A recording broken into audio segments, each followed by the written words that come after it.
how do you describe your robot? A nightmare in metal. Yes! A nightmare, and may all your dreams come true.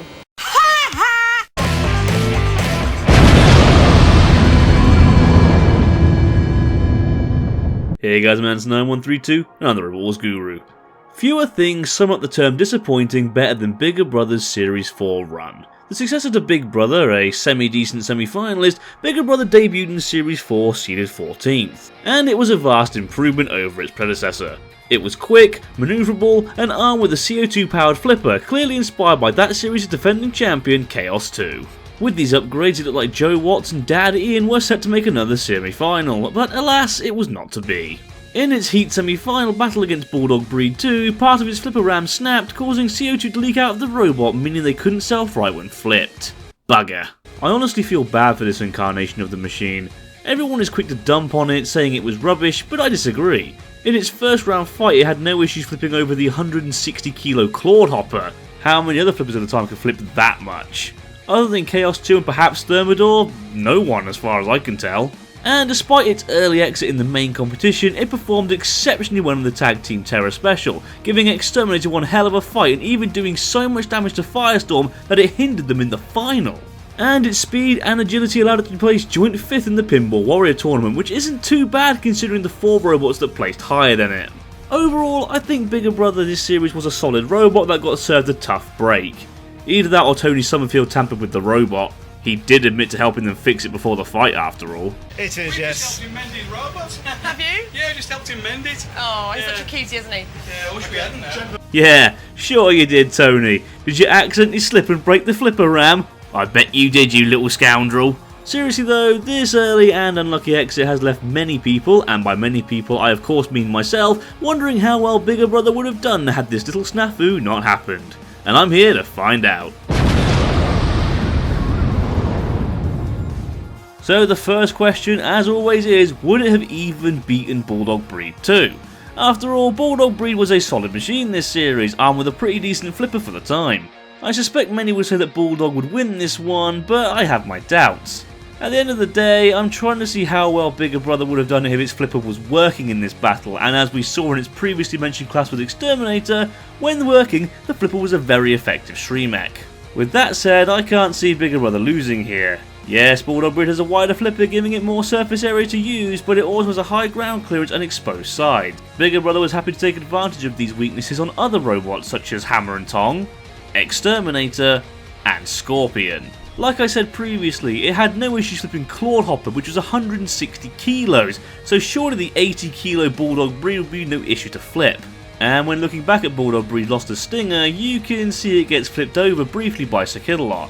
I'm sorry, but with a body that long and a flipper with that small area of lift, there is no way that Bulldog Breed could self-right. It may get a flip or two in, but I feel Bigger Brother would eventually outmaneuver Bulldog Breed and flip it over for a KO win. So that means Bigger Brother would have met number 30 seed and eventual grand finalist Stinger. Stinger's Series 4 campaign was nothing short of awesome, as a first round dropout from the previous series managed to upset the odds and make the grand final. Sadly though, in this timeline, I don't see it happening.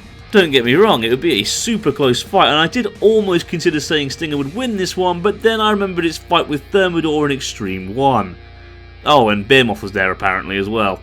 Thermidor had no problems in controlling Stinger due to its narrow flipper managing to get controlled flips on each of the big wheels. Now I very much doubt Bigger Brother would actually get an Uter on Stinger here, but I can see it getting those same controlled flips and controlling the battle. Bigger Brother's flipper is even thin enough to fit between those wheels and catch the back axle. Sure, Stinger would score good aggression points, but I think Bigger Brother would probably pip this one on control. May I remind you that Stinger lost to Chaos 2, another good flipper, via control later in the series.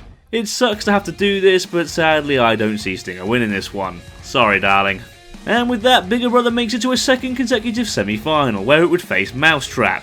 Let's be real here, Mousetrap doesn't have a hope in hell. There's a better chance of me pronouncing Whitehole's name correctly in LEGO Wars than there is of Mousetrap winning this one.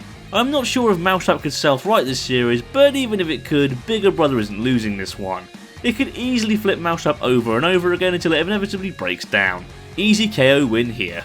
This means that Bigger Brother would make it one space further than its predecessor and make it to the top 8, where it would face Panic Attack. And this is where the run would end. I want you to look me in the eyes and tell me that Bigger Brother has a chance here.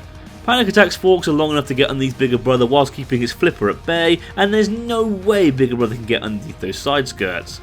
I doubt Panic Attack would get a KO win, but it would be able to control the fight enough for a dominant judges win. Panic Attack would then go through to the grand final and face Chaos 2. Jeez, what a fight that would be!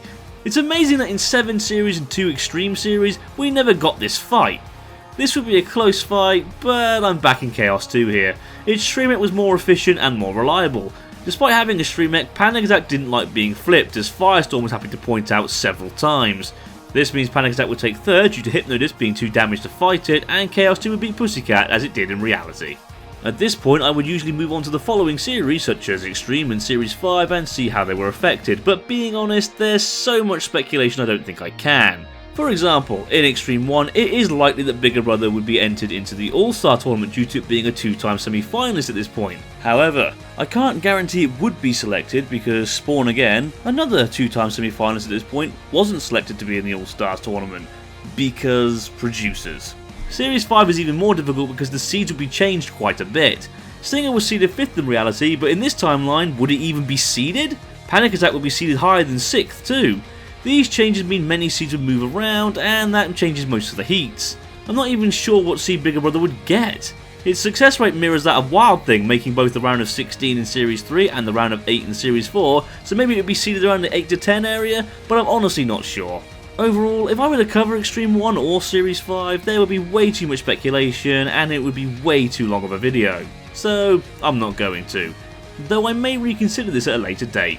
Who knows? And that's it for this video and this theory. Do you agree with me or do you think I'm a disappointment to my family and loved ones? What do you think would have happened? Let me know in the comments below. I've been Anderson913, the Robot Wars Guru, and I'll see you next time.